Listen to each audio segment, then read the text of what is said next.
मेरे प्रिय बच्चे, मेरे बच्चे, मैं देख रही हूँ तुम्हारा प्रेमी तुम्हें लेकर बहुत ज़्यादा चिंतित हो रहा है। उसे इस समय कुछ भी समझ नहीं आ रहा है। वह एक नहीं अनेक फैसले लेने की कोशिश दिन प्रतिदिन कर रहा है। फैसले भी लेता है, लेकिन जब वह अपने ही फैसले में असफल हो जाता है, फिर वह और उसका दिल बहुत उदास हो जाते हैं। अब उसने तुम्हारे लिए एक ऐसी योजना बनाई है। इस योजना के अंतर्गत वह तुम्हारे समक्ष आ ही जाएगा, क्योंकि मेरे बच्चे, उसने तुम्हारे घर का पता एक ऐसे व्यक्ति के माध्यम से खोज लिया है, जो व्यक्ति तुम्हें भली भांति जानता है। लेकिन इस समय उस व्यक्ति का तुमसे कोई भी संपर्क नहीं है। मेरे बच्चे, याद है तुम्हें, जब तुमने एक दिन अपने प्रेमी को अपना पता बताया था, जब उसने तुमसे तुम्हारा पता पूछा था और तुमने बता दिया था।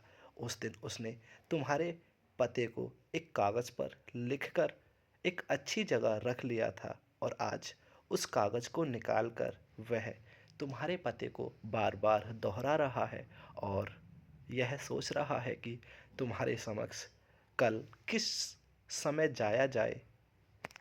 मेरे बच्चे, तुम्हारी चिंता का अंत अब होने ही जा रहा है। मैं जानती हूँ तुम बहुत ज़्यादा सच्चे प्रेमी हो। तुम एक ऐसे प्रेमी हो मेरे बच्चे, जो इस दुनिया में बहुत ही कम देखने को मिलते हैं। तुमने यह जो सच्चा प्रेम किया है मेरे बच्चे, किसी को प्रेम देना एक सच्चा उपहार होता है।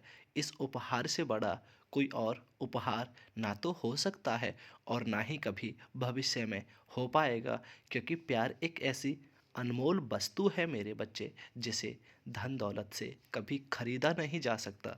यह तो एक इंसान का दूसरे इंसान से मन भाव जब मिलता है, तभी प्राप्त होता है।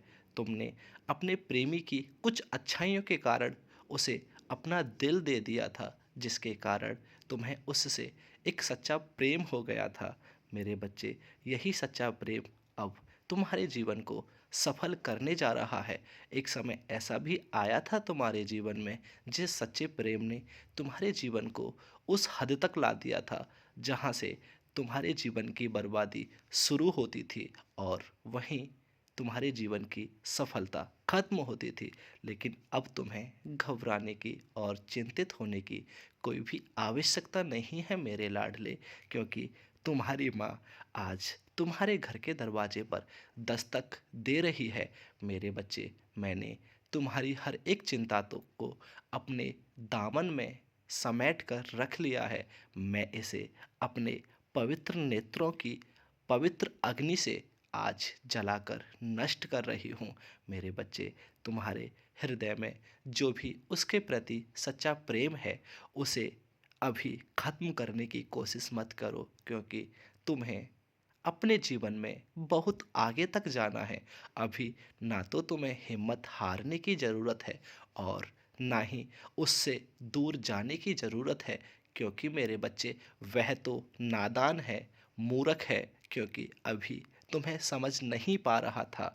लेकिन तुम तो सब जानते हो ना मेरे लाडले, कि तुम्हारा जीवन साथी वही है, और इसी के कारण बस मैंने तुम्हारे इस हृदय में उसके प्रति सच्चे भाव उत्पन्न किए थे। इन भावों को तुम अपने दामन में समेट कर रखने की ही कोशिश करो, ना कि उन्हें उछालने की, क्योंकि मेरे बच्चे, अब तुम्हारे जीवन में एक ऐसा समय प्रवेश करने जा रहा है, जब तुम्हारा हाथ उसके हाथ में होगा और उसका हाथ तुम्हारे हाथ में होगा।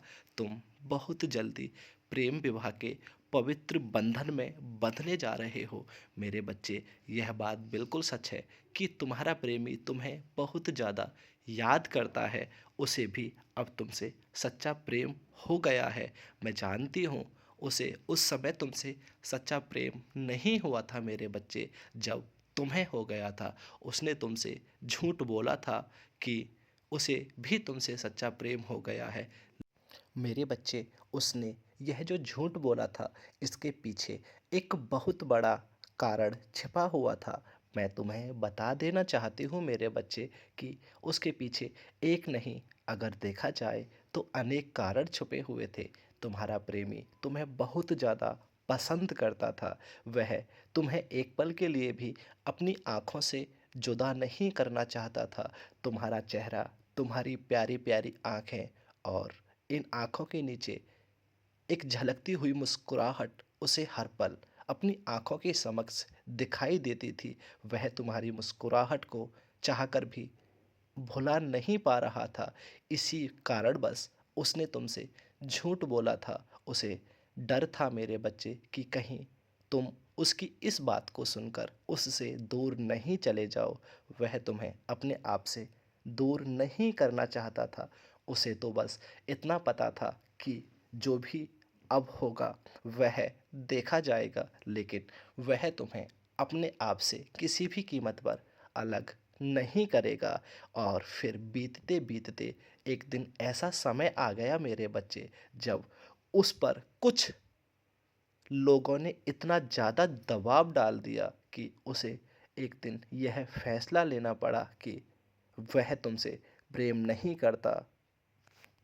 उसे इस बात को तुमसे कहना पड़ा, लेकिन सच तो यह था मेरे बच्चे, जिस दिन तुम्हारे प्रेमी ने यह फैसला लिया था कि वह तुमसे प्रेम नहीं करता, उस दिन यह बोलकर तो चला गया था, लेकिन घर के अंदर, घर के कमरे में, उस कमरे का दरवाज़ा बंद करके एक अधिक लंबे समय तक वह रोता रहा था और अपने आप को कोसता रहा था और कह रहा था मेरे बच्चे कि मैं इतना बड़ा फैसला कैसे ले सकता हूँ, जिसने मेरा संपूर्ण जीवन संवारा हो, जिसने मुझे चलना सिखाया हो, जिसने मेरी हर एक परिस्थिति में मदद की हो।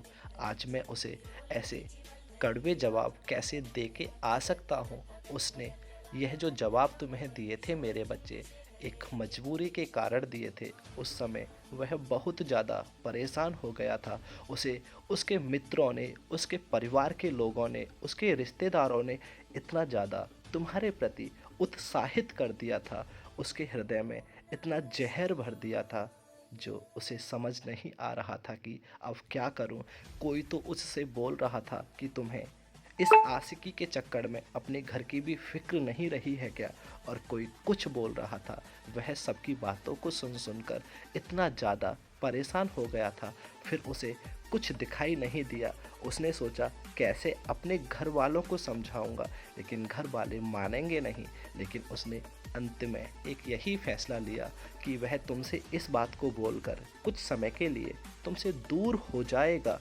लेकिन उसे मेरे बच्चे वास्तविकता में यह बिल्कुल नहीं पता था कि वह तो कुछ समय के लिए तुमसे दूर होगा। एक दिन ऐसा समय आ जाएगा कि फिर तुम दोनों के बीच एक लंबी दूरी होने लग जाएगी। अगर उसे ऐसा पता होता तब वह इस फैसले को कभी भी नहीं लेता। लेकिन अब उसे समझ आ गया है कि उसे तुम्हारे समक्ष आ जाना चाहिए। उसने इसमें बड़ी समझदारी दिखाई है मेरे बच्चे, कि उसने एक जो आज बात सोची है, उस बात को सुनकर तुम्हें अत्यधिक प्रसन्नता होगी मेरे बच्चे। उसने सोचा है कि क्यों ना वह तुम्हारे घर परिवार में आके अपने प्रेम विवाह की बातें करे और तुम्हारे घर वालों से तुम्हारा हाथ मांग कर हमेशा हमेशा के लिए तुम्हें अपने घर ले आए। तुम क्यों चिंता कर रहे हो मेरे बच्चे? मैं उसे हर पल तुम्हारे प्रति समझा रही हूँ, तुम्हारे प्रति उसके हृदय में सकारात्मक विचार उत्पन्न कर रही हूँ। वह तुम्हारा प्रेम है, उसे तुमसे कोई नहीं दूर कर पाएगा। वह तो चाहकर भी अब तुमसे दूर नहीं हो पाएगा। मैं तुम्हें बता दूं मेरे बच्चे, तुम जिस बात की चिंता कर रहे हो, जानते हो चिंता नाश की जननी होती है। चिंता अहंकार पैदा करती है। चिंता हमारे मस्तिष्क के सकारात्मक विचारों को खा जाती है और हमें धीरे धीरे उस दीमक की भांति, जो दीमक लकड़ी के एक छोटे भाग पर लगती है लेकिन धीरे धीरे उस संपूर्ण भाग को नष्ट कर देती है, जो भाग उस छोटे भाग की लकड़ी से जुड़ा हुआ होता है। तुम किस भाग्य की चिंता कर रहे हो मेरे बच्चे? भाग्य मुझसे अलग हो जाएगा, क्या तुम्हें ऐसा क्यों लगता है कि तुम्हारे भाग्य में कुछ नहीं लिखा हुआ? तुम्हारे भाग्य में तो अनेक खुशियाँ लिखी हुई हैं मेरे बच्चे। तुम्हारा संपूर्ण भाग्य मुझे उज्जवल नज़र आ रहा है। आज के दुखों को देखकर अपने संपूर्ण भविष्य का अंदाज़ा लगाने की कोशिश मत करो मेरे बच्चे, क्योंकि तुम चाहकर भी उस भाग्य का अंदाज़ा नहीं लगा सकते हो जैसे मैं स्वयं अपने हाथों से लिखती हूँ। तुम्हारे भाग्य की जो किताब है उसे मैंने बहुत ही प्यार से सजाया है। उसे चारों तरफ से मैंने उन फूलों से सजाया है जिनकी सुगंध मेरे बच्चे तुम्हारे संपूर्ण भाग्य में मुझे महकती हुई नज़र आ रही है। तुम घबराओ मत, तुम भयभीत मत हो, तुम किसी भी प्रकार की चिंता मत करो। तुम्हारे घर की भी परेशानियों को मैं देख रही हूँ। तुम्हारी जो खुद की परेशानियाँ हैं मेरे बच्चे,